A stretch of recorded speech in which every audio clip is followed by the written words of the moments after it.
Recently, Shonen Jump added a brand new catalog of manga to their library. I've read most of them, and in this video I'll be talking about 5 of those manga that you shall hop onto. Starting with Shonen. Now this manga is brand new. At the time of recording, only one chapter of it has been released, and it was enough to get me hooked in. The setting is a futuristic world where robots known as gaijins are invented by humans. These robots lack their own will and are made of organic materials, following instructions given by the humans. The story kicks off with a crash involving a delivery truck full of gaijins. One of them, named Fuji 93106, manages to escape. Later, we meet our main character Raya discussing the earlier accident with his friends, and when Raya was shown the image of the missing gaijin, he starts panicking but changes the topic immediately to not look sus. Then at his home, we learn that the missing gaijin is actually hiding in Raya's place. We learn that her real name is Marie and she has the remains of her friends from the accident. Stuff starts getting interesting now, as Raya's father was leader of a group who believed that gaijins have their own free will, and humans, by using a device called Gamma, are taking it away from them, which they also proved in an experiment. But of course the government comes and silenced him by shooting him to death in front of Raya.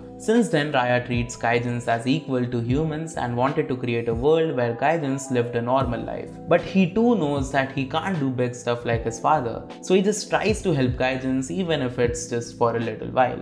Later, they go for a walk which leads to an encounter with the son of his father's killer, who runs a YouTube channel, and I just hate this part so much. It shows YouTubers as these really spoiled brats who don't give a fuck about anything. I mean, I can't blame them.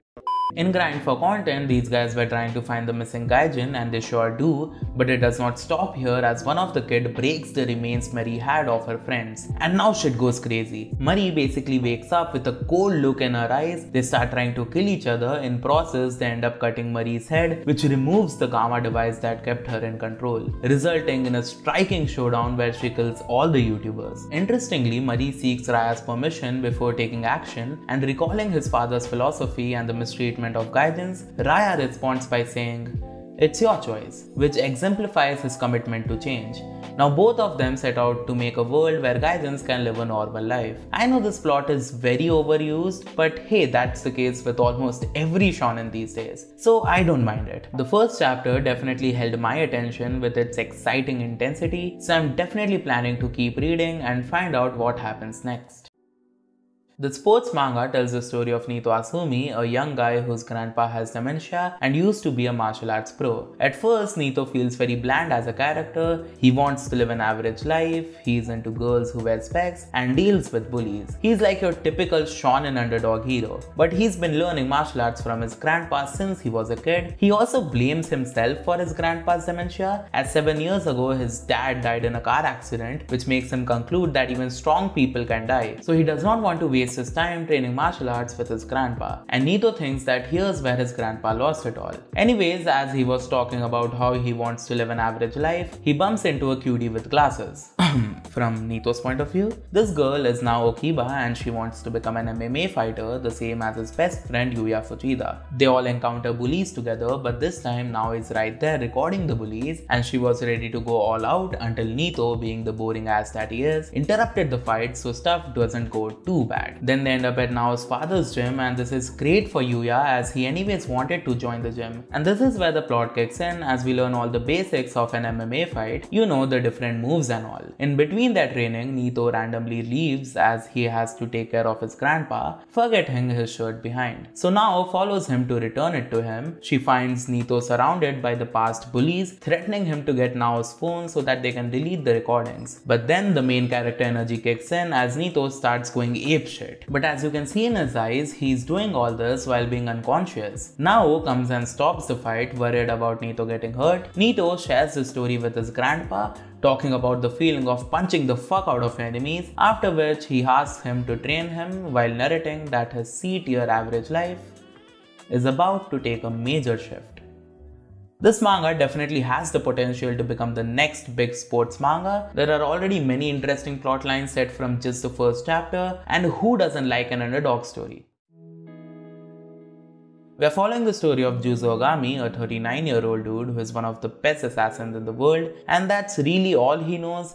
That's his job, that's his life, and that's all he does. But interestingly, he does not really enjoy this job. He's not good with kids, and his wife with their daughter left him because his job is all he cared of. He ended up getting a mission where he had to get rid of a gang who were dealing with hives for some reason. He swiftly completes the mission, and as he was thinking of what he could have done differently to not lose his family is when he gets stung by a bee, which leads him to pass out. He wakes up in his ex-wife's laboratory where we learn that the gang was not dealing with normal bees, as these bees have the ability to manipulate genetics, which caused Juzo to turn into a 12-year-old kid. Then he gets a call from his boss who addresses this very odd problem, and so that Juzo can continue to earn money, he gives Juzo the task to go to middle schools and inspect them because he's planning on sending his own daughter to a school. Juzo hesitates at first as he's terrible with kids, and also he was forced to leave education when he was just in elementary school and was put in training to become an assassin, but then accepts the task and starts his academic life with fucking up his introduction itself.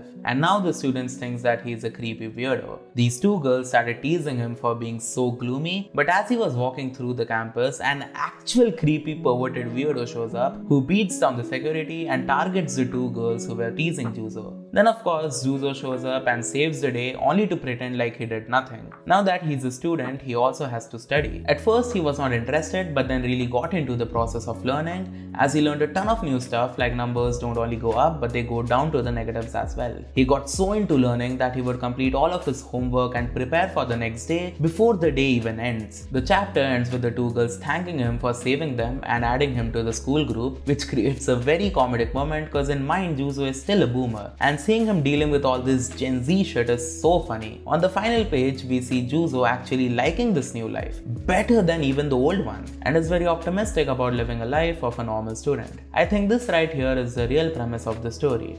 Reformation. Juzo never got a chance to live like a normal child, and now that he's presented with the opportunity, he's taking it and enjoying the process to its fullest. I bet this manga is gonna be worth it, so please read it. Next on the list is Wild Strawberry. The story is set in a dystopian world where 30 years ago plants started taking over Tokyo. And it's not as simple as nature taking over the world, because some plants and flowers are so powerful that they can easily take on bullets. It does not end here, as these plants have evolved to become parasitic organisms called jinka. These creepy plants tend to absorb nutrients from their host or the human body, and at some point they bloom, which kills the host as the outcome. And this is spread from human to human through pollens. The plot so far follows the story of siblings Kingo and Kayano, who were orphans as children, and the older brother Kingo yearned nothing but people who he can call as a family. Fortunately, a couple did adopt them and promised a happy and loving life, but they just turned out to be hungry jinkas who were looking for their supper. The couple almost succeeded in eating Kingo until Kayano's own jinka burst out to save him. In the current timeline, they are surviving with poverty wages and stealing essentials like food and water, also hiding from the Flower Funeral Force, a paramilitary organization that kills any human who is about to or taken over by a jinka. The story really kicks in when Kayano one day fully blooms and the FFF come to kill her. Of course, Kingo tries to save her by threatening to kill the chief officer of FFF, but in return they literally shoot Kingo to death, and between this, Kayano's jinka blooms even further, which caused many injuries, and Kingo survives certain death, being unaware that he's now the new host of Kayano's jinka. Right off the mark, the art in this manga is insane. It's creepy and beautiful at the same time. The art really starts going sketchy and kind of rough whenever an intense moment is taking place, which sets the tone perfectly. A common but good plot with amazing art by Yonemoto sensei and good characters is really everything we want from a manga, and this is definitely in my weekly read list. Cipher Academy. This manga follows the story of Iroha, who is an average student newly enrolled in Cipher Academy, a Spartan school where students must crack code after code after code within minutes. While Iroha was trying to solve his first code, which is the introduction itself, he meets a mysterious girl named Kogoe, who is hiding from another mysterious girl named Kyora. Iroha saves Kogoe, so in return she gives him a pair of special glasses, which allows Iroha to easily crack codes. With the help of these glasses, Iroha solves his introduction and submits it to their teacher, mentioning that he took help from a friend. Kyora instantly caught on to that and figured that he must have taken help from Kogoe, but she does not have any proof yet, so she gives Iroha a code that refers to the name of any one person from her group to crack right in front of her. And of course, he does not understand anything, so he decides to take help of the glasses, and the glasses highlight only kanji characters of the code, which gives Iroha some hint but still is very vague. Now, Get ready for your brain to explode. Cause he then figures out that these kanji characters are the first letter of every 47 Japanese prefectures, which gives him the number 47, and 47 reminds him of a poem named Iroha, which uses each of the 47 classical hiragana, and by assigning the 47 hiragana as initials in the order as the code, then rearranging them in the order of the Iroha poem, you got it right, gives us the code that Kyoara gave to Iroha. So he concludes that the code was referring not to anyone from Kyoara's group but to Iroha himself.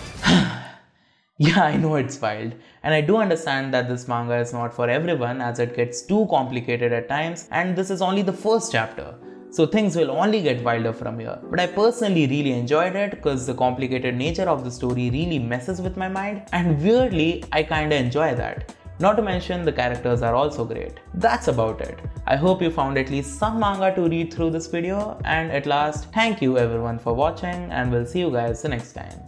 Bye!